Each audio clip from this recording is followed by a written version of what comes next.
Scissor cipher is a substitution cipher where each letter in the plain text is shifted a certain number of places down or up the alphabet. It's a simple form of encryption that was historically used by Julius Caesar to protect message of military significance. So, after grasping the concept of Caesar cipher, it's time to dive into its implementation in Java.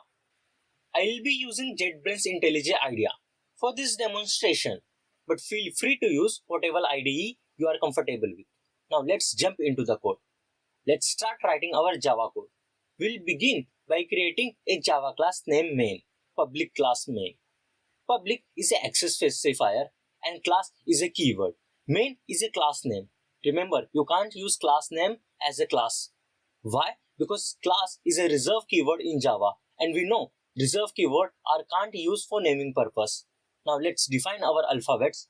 We'll create string called database, which will represent the alphabets. String database, and we store A to Z letter in the database. Next, we'll implement the encryption function. This function will take two parameters: the plain text to be encrypted and the key, which represents the number of position in which each character should be shifted. Let's break down the encryption function line by line. The encryption function is responsible for encrypting a given plain text using Caesar cipher technique. It takes two parameters: text, which represents the plain text to be encrypted, and key, which indicates the number of position each character should be shifted. Now we start by initializing an empty string called encrypted data. This string will hold the encrypted text.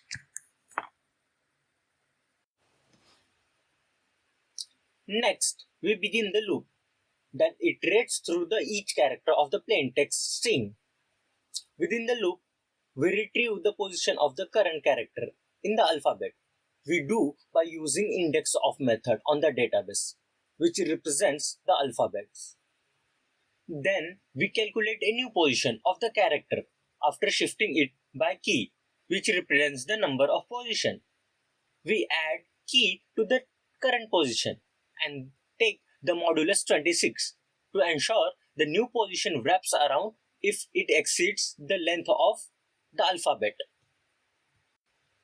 After calculating the new position, we retrieve the corresponding character from the alphabet at the position. This character represents the encrypted form of original character. Finally, we append the encrypted character to the encrypted data. The loop continues until all characters in the plain text have been encrypted. Once all characters have been encrypted, we retain the encrypted data string, which contains the fully encrypted text. Alright, now that we have understood how the encryption function works, let's move on to the decryption function. We are now going to break down the decryption function line by line. Similarly to encryption function, we start by initializing an empty string called decrypted data. This string will hold the decrypted data. Next, we begin the loop that iterates through each character of the ciphertext string. Within the loop, we retrieve the position of the current character in the alphabet using the indexed of method on the database, which represents the alphabet. Then we calculate the original position of the character before it was encrypted. We subtract the key from the current position and add 26 to handle negative values. Then take the modulus 26 to ensure the original position wraps around if it falls below the 0. After calculating the original position, we retrieve the corresponding character from the alphabet database at the position. This character represents the decrypted form of the original character. Finally, we append the decrypted character to the decrypted data. The loop continues until all characters in the ciphertext have been decrypted. Once all characters have been decrypted, we retain the decrypted string, which continues to fully decrypt encrypted text. If you observe closely, you will notice that the both encryption and decryption function share striking similarities in their structure and logic. Now, before we proceed further, let's discuss why we are using the scanner class in the main function. The scanner class is used to take user input from console. By leveraging scanner, our program can prompt user to provide the ciphertext and decrypted key interactively to improve the overall user experience. Yeah, you might be thinking, okay, but why do you pass system.in while creating an instance of scanner? So, in Java, system.in represents the standard input stream, typically connected to the keyboard.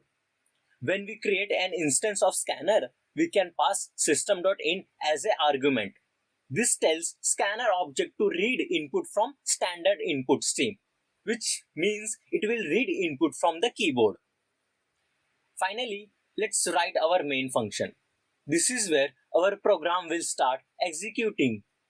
Inside this function, we will handle user input, perform decryption or encryption based on user choice, and print the result. First, we will create a scanner object named scanner. This object allows us to read input from user via the console. Now, we start do while loop to repeatedly prompt user for input until they choose to exit the program. This loop structure ensures that the program keeps running and accepting input until the user decided to quit. Based on the user choice, we use a switch statement to perform corresponding action. If the user chooses to encrypt a message, we prompt them to enter data to be encrypted. Call the encryption function and print the result. If the user chooses to decrypt a message, we do the same for decryption. If user enters an invalid choice, we inform them of invalid input. Inside the loop, we display a menu of options for user to choose from. A for encryption message, B for decryption message, and Q for exiting the program. We then use scanner object to capture the user choice and convert it to uppercase for easier comparison. Depending on the user choice, we perform corresponding action. This switch statement handle user choice, allowing them to either encrypt message or decrypt message or exit the program. If the user enters an invalid choice, they are prompted to enter a valid input, either A, B or Q. Now that we have completed our code, let's test it out and see how it performs. We'll provide some sample input and observe the corresponding output. First, let's run the program and demonstrate how it works. We'll provide some sample input for both encryption and decryption. In our encryption demonstration, I will be using the word hello as our plain text.